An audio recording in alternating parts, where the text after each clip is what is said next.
ಗಮನಿಸಬೇಕು. ಪಾರ್ಥನ ಸೇನೆ ಮುಂದುವರಿಯುವುದನ್ನು ಕಂಡು ಕೆಲವರು ಹೇಳುವಂತಹ ಮಾತನ್ನು ನೀವು ಕೇಳಿರಬಹುದು. ಅದು ಸೇನೆ ಮುಂದೆ ಸಾಗ್ತಾ ಇದೆ. ಅವರ ಪಾದಾಘಾತದಿಂದ ಭೂಮಿಯನ್ನು ಧರಿಸಿದ ಕಮಠನ ಯಜ ಬಿರಿಯುವ ದರದಿಂದ ಸೇನೆ ಸಾಗುತ್ತಾ ಇದೆ. ಕಾಲನ ಪಾಳೆಯ ಒಬ್ಬನ ಪ್ರಾಣವನ್ನು ತೆಗೆದುಕೊಂಡು ಬರುವುದಕ್ಕೆ ಹೋದಾಗ ಮತ್ತೆ ಬರಿಗೈಯಿಂದ ಬರುವುದಿಲ್ಲ. ಪ್ರಾಣವನ್ನು ಕೇಳಿಯ ಕಾರ್ಯವನ್ನು ಕೈಗೂಡಿಸಿಕೊಳ್ಳುತ್ತದೆ. ಆ ರೀತಿ ನಮ್ಮ ಸೇನೆ ಮುಂದೆ ಮುಂದೆ ಸಾಗುತ್ತಾ ಇದೆ. ಹಾಗೆಯೇ ವೇಳೆ ಕಳೆಯದೆ ಯಾರು ನಮ್ಮ ಕುದುರೆಯನ್ನು ಕಟ್ಟಿ ಹಾಕ್ತಾರೋ ಅಂತವರನ್ನು ಗೆಲ್ಲಬೇಕು. ತಪ್ಪ ಕಾಣಿಕೆಯನ್ನು ಹಸ್ತಿನಿಗೆ ಕಳುಹಿಸಿಕೊಡಬೇಕು. ಈ ದೃಢ ನಿರ್ಧಾರ ಎಲ್ಲೆಲ್ಲಿಯೂ ಇದೆ ತಾನೆ. ವೇಳೆ ಕಳೆಯುವುದಲ್ಲ, ಮುಂದೆ ಮುಂದೆ ಸಾಗು.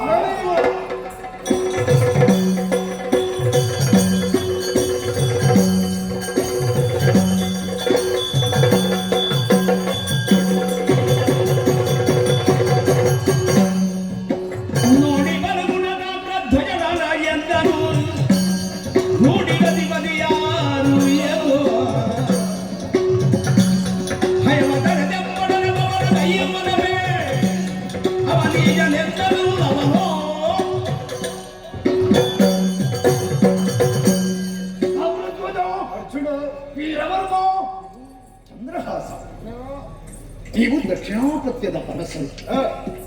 ಕುರುಕ್ಷೇತ್ರದ ಯುದ್ಧದಲ್ಲಿ ನೀವು ಪಾಲ್ಗೊಂಡಿಲ್ಲ. ಶ್ರೀಹರಿ ಯಾವತ್ತೂ ನಮ್ಮ ನಾಡನ್ನು ಪ್ರವೇಶಿಸಿ ಅವನ ದರ್ಶನ ಭಾಗ್ಯ ತಮ್ಮ ಪಾಲಿಗೆ ದೊರಕಬೇಕು.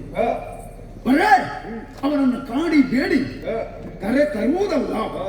ವೀರ ವೈಷ್ಣವರು ನಾವು ಮಾಡುತ್ತಿರುವಂತಹ ಪುಣ್ಯ ಕರ್ಮವನ್ನು ಮೆಚ್ಚಿ ಆ ದೇವದೇವ ಒಲಿದ ಬರಬೇಕು ಹೀಗೆನ್ನುವಂತಹ ಮನಸ್ಥಿತಿಯನ್ನು ಹೊಂದಿದವರು. ನಿಜ ಧರ್ಮರಾಯ ಒಬ್ಬ ಸತ್ಯದ ನೃಪ. ಧರ್ಮದ ಕೃತ್ಯವನ್ನು ಮಾಡ್ತಾ ಇದ್ದಾನೆ. ಯಾವ ಕಾರಣಕ್ಕೂ ಇತರರಿಗೆ ಕೇಡು ಉಂಟು ಮಾಡುವಂತಹ ಕಾರ್ಯವನ್ನು ಮಾಡುವುದಿಲ್ಲ ಎನ್ನುವಂತಹ ಸತ್ಯವನ್ನು ತಿಳಿದು ಮೊದಲು ಕುದುರೆಯನ್ನು ಕಟ್ಟಿ ಹಾಕಿದ್ದೀನಿ. ಆಮೇಲೆ ಸತ್ಯದ ಅರಿವಾದಾಗ ಕುದುರೆಯನ್ನು ಬಿಟ್ಟುಕೊಟ್ಟು ಪಪ್ಪ ಕಾಣಿಕೆಯನ್ನು ನೀಡಿ ನನ್ನ ಬೆಂಗಾವಲಿಗೆ ಬಂದು ಶ್ರೀಕೃಷ್ಣನ ಸೇವೆಯನ್ನು ಮಾಡ್ತೇವೆ ಎನ್ನುವಂತಹ ನಿಲುಮೆಯನ್ನು ಹೊಂದಿದವರು. ನಮ್ಮ ಬಗ್ಗೆ ನನಗೆಲ್ಲ ಅಭಿಮಾನ ಇದೆ. ಇವರಾದರೂ ಹಸ್ತಿನೇನು ನನ್ನ ಸಂಬಂಧಿಗಳು. ಇವರಾದಂತಹ ಒಬ್ಬರು ಅಣ್ಣ ಇದ್ದಾನೆ, ವೃಷಕೇತು ಇದ್ದಾನೆ, ಹಾಗೆ ಪ್ರದ್ಯುಮ್ನನಿದ್ದಾನೆ. ಎಲ್ಲರೂ ನಾನು ಮಾಡುತ್ತಿರುವಂತಹ ಕಾಯಕಕ್ಕೆ ನೆರವನ್ನು ನೀಡುವ ಉದ್ದೇಶದಿಂದ ನನ್ನನ್ನು ಹಿಂಬಾಲಿಸಿದ್ದೀರಾ. ಏನು ಕಣ್ಣು ಹಾಯಿಸಿ ನೋಡಿದ್ರೆ ಈ ಮಾಡುವ ಸಸ್ಯ ಶ್ಯಾಮಲವಾಗಿದೆ. ಜನರೆಲ್ಲರೂ ತಮ್ಮ ತಮ್ಮ ಉದ್ಯೋಗದಲ್ಲಿ ನಿರತರಾಗಿರುವುದನ್ನು ನಾನು ಗಮನಿಸ್ತಾ ಇದ್ದೀನಿ. ಕರ್ತವ್ಯವೇ ದೇವ. ಯಾರು ಕೈಗೊಂಡಂತಹ ಕಾರ್ಯವನ್ನು ನಿಷ್ಠೆಯಿಂದ ಶ್ರದ್ಧೆಯಿಂದ ಮಾಡ್ತಾರೋ ಅಂಥವರಿಗೆ ಖಂಡಿತವಾಗಿಯೂ ದೈವಾನುಗ್ರಹ ಪ್ರಾಪ್ತಿಯಾಗಿಯೇ ಆಗ್ತದೆ. ನಿಜ ಅಯ್ಯ, ತೆಂಕ ಮುಖವಾಗಿ ನಮ್ಮ ಸೇನೆ ಸಾಗಿ ಬಂದರು. ಈ ಊರಿನ ಪರಿಚಯ ನನಗಂತೂ ಇಲ್ಲ. ತಾಮ್ರಧ್ವಜ, ನೀವೆಲ್ಲ ಈ ಊರಿನ ಹತ್ತಿರದವರು. ಈ ಊರವನು, ಇದನ್ನು ಮಾಡುವಂತಹ ಅರಸನೇ ಅವನು. ಕುದುರೆಯನ್ನು ಕಂಡು ಕಪ್ಪ ಕಾಣಿಕೆಯನ್ನು ನೀಡಿ ನಮ್ಮನ್ನು ಗೌರವಿಸ್ತಾನ. ಅವಲ್ಲ ತನ್ನಲ್ಲಿ ಶಕ್ತಿ ಇದೆ ಎನ್ನುವಂತಹ ನಿಲುಮೆಯಿಂದ ಕುದುರೆಯನ್ನು ಕಟ್ಟಿ ಹಾಕಿ ನಮ್ಮಲ್ಲಿ ಯುದ್ಧಕ್ಕೆ ಮನ ಮಾಡ್ತಾನೆ. ತಿಳಿಬೇಕು ಎನ್ನುವಂತಹ ಕುತೂಹಲ. ಸರಿ, ತಿಳಿಸ್ತೀಯ?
ನಿಜ.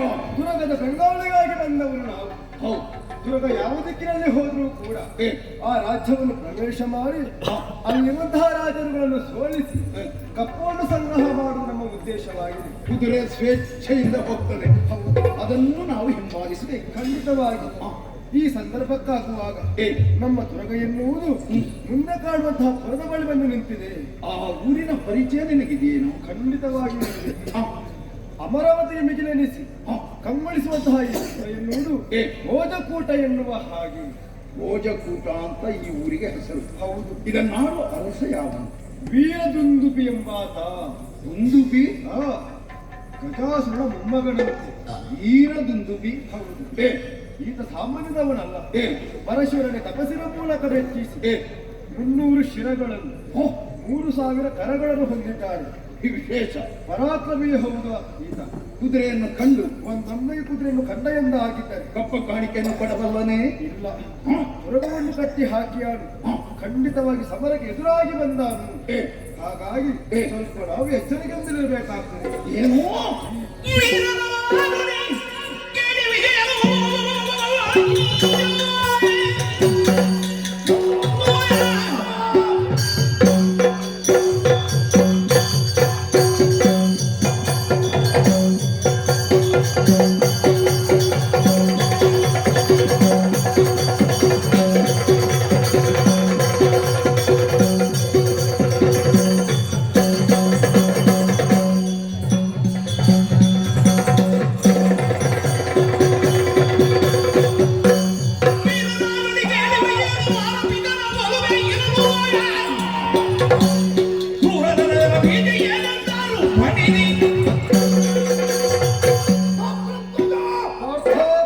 ನನ್ನ ಅಭಿಷೇಕವಾಗಿ ತಿಳಿದು ಈ ಮಾತನ್ನಾಡಿರುವೆಯೋ? ಖಂಡಿತವಾಗಿ. ಅಲ್ಲ, ತಿಳಿಯದೆ ಹೇಳಿರುವೆಯೋ? ಯಾಕೆ ಈ ಮಾತು? ವೀರಪಾರ್ಥ ನೂತನದಳು ಸೋಲನರಿಯದ ಬಂಡುಗಳು ಯಾರು ಅಂತ ಪ್ರಶ್ನೆ ಮಾಡಿದ್ರ ಎಲ್ಲರೂ ನನ್ನ ಕಡೆ ಬಿಟ್ಟು ತೋರಿಸ್ತಾರೆ. ಖಂಡಿತವಾಗಿ.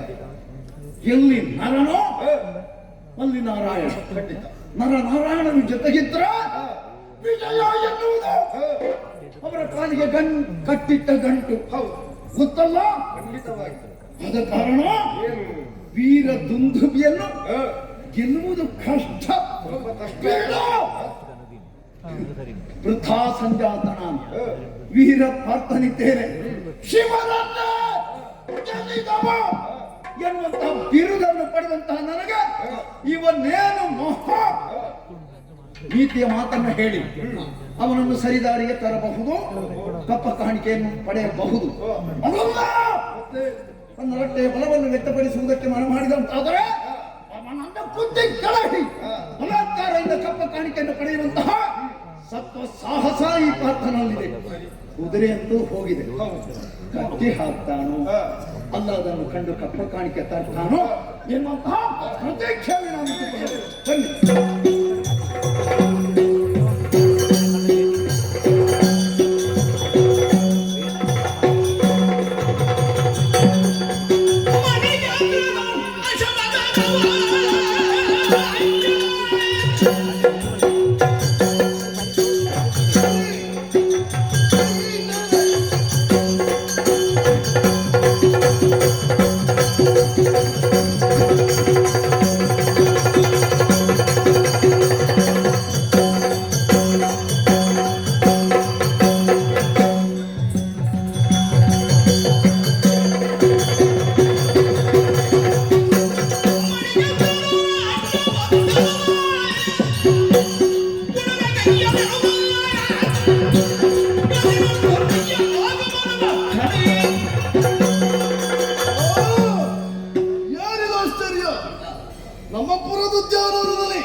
ಸಾಮಾನ್ಯವಾದಂತಹ ತುರಗವಲ್ಲವಿದು.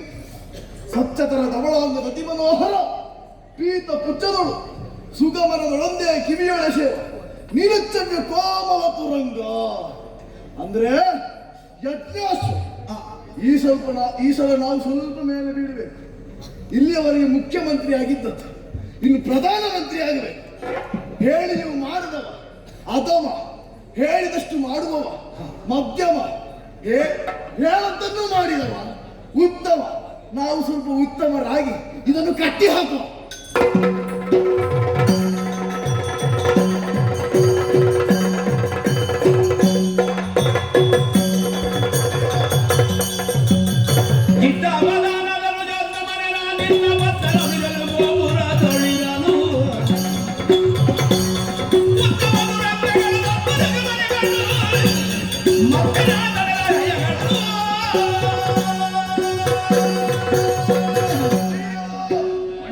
ಯಾವತ್ತಿನ ಹಾಗೆ ಇವತ್ತಲ್ಲ, ಇವತ್ತು ಸ್ವಲ್ಪ ವಿಶೇಷತೆ.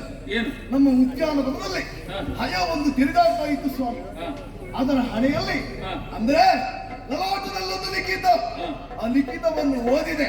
ಪ್ರಹಾಟನಾದ ನಾನೇ ನಿಮ್ಮ ಬಳಿಗೆ ಬಂದಿದ್ದೇನೆ. ಅದರ ವಿಚಾರವನ್ನು ತಿಳಿಸುವುದಕ್ಕೆ ಬೇಕಾಗಿ. ಯಾರ ಕುದುರೆ ಗೊತ್ತುಂಟ ಪ್ರಭು? ಅದು ಶಶಿವಂಶದ ಧರ್ಮರಾಯನ ಕುದುರೆಯಂತೆ. ಅದರ ಬೆಂಗಾವಲಿಗೆ ಬಂದವ ಅರ್ಜುನನಂತೆ. ಬಲುಹಿದ್ದವರ ಕಟ್ಟಬೇಕಂತೆ, ಇಲ್ಲದಿದ್ದರೆ ಕಪ್ಪಗಾಡಿಗೆ ಒಪ್ಪಿಸಬೇಕಂತೆ. ನೋಡು ನೋಡು ತೀಕ್ಷ್ಣವತಿ,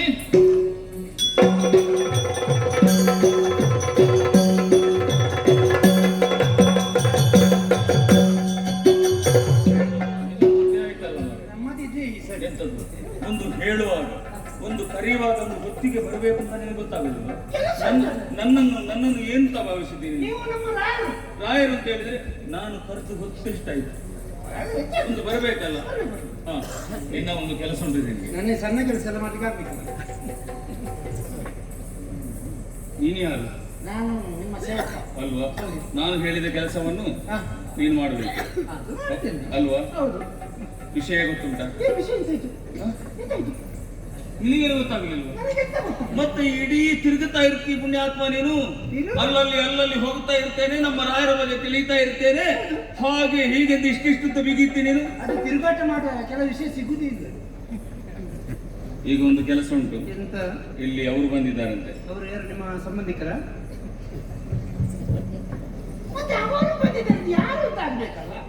ನಾನು ಹೇಳುವಲ್ಲಿಯವರೆಗೆ ನೀನು ಕಾಯಬೇಕು. ಸ್ವಲ್ಪ ಕಣ್ಣಿಂದ ಮೇಲೆ ಮಾಡುವುದನ್ನು. ಇದು ಯಾರಂತ ಗೊತ್ತಾಯ್ತಾ? ಗೊತ್ತಾಗ್ಲಿಲ್ಲ. ಅವರು ಬಂದಿದ್ದಾರೆ. ಅವರು ಅಂದ್ರೆ ನಿಮ್ಮ ಕುಟುಂಬಿಕರ?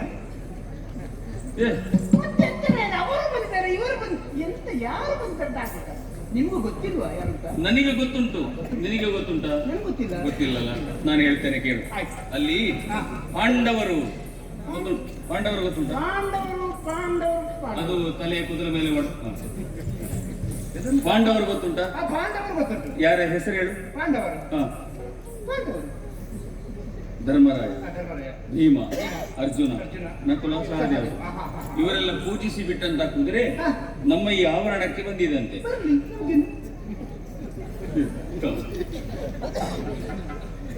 ಅದು ಕೂದಲ ಮೇಲೆ ಮಾಡು.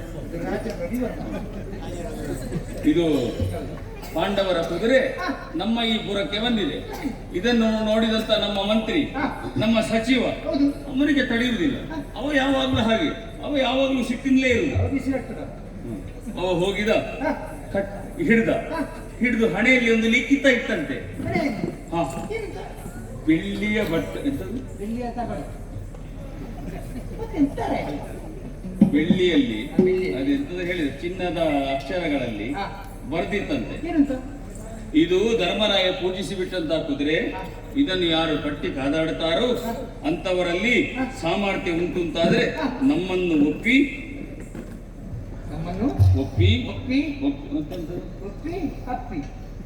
ಅದಲ್ಲೂ ಕಪ್ಪ ಕಾಣಿಕೆಗಳನ್ನೆಲ್ಲ ಕೊಟ್ಟು ಎಂತದು ಎಲ್ಲ ಕೊಟ್ಟು ನಮ್ಮಲ್ಲಿ ಒಂದು ಸ್ನೇಹವನ್ನು ಬೆಳೆಸಬೇಕು.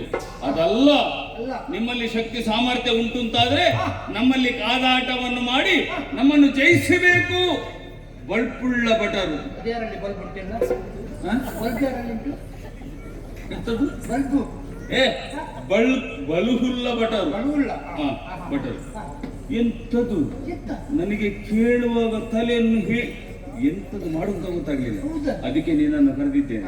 ನೀನು ಮಾತಿನಲ್ಲಿ ಚಾಣಕ್ಯ ಅಲ್ವಾ?